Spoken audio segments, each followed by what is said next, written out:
Heartbreaker. It was not possible for me to begin a healthy love life until I admitted and confessed to God and myself that I was defeated in my current love life. With that in mind, I want to say that it was 7 years ago when I waved my white flag during my prayer time. I was moving on from a very negative experience, and I was very happy to be removed from the situation.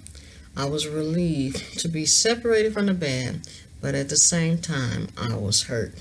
So many negative things had taken place, and it didn't matter who said or who did what, but what mattered the most to me was moving forward and learning how not to make the same mistake. At that time, I wasn't old enough to understand the place that God had my heart in. And I remember wanting to understand why things happened the way they did. I simply didn't get why my relationships were failing. God revealed to me that I didn't know how to show love. I had love in my heart, but it didn't always read in my actions.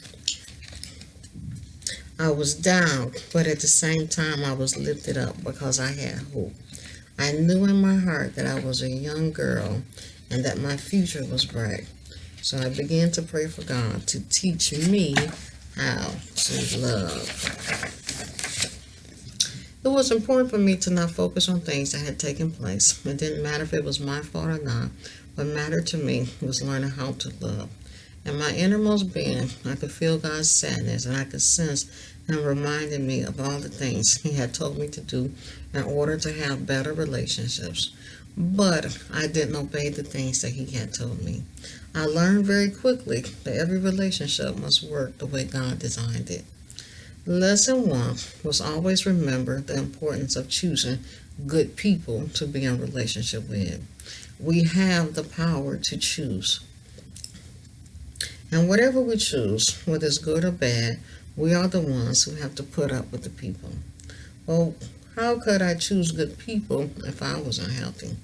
That drove me to seek God with all my heart because I didn't want to experience that extreme failure again.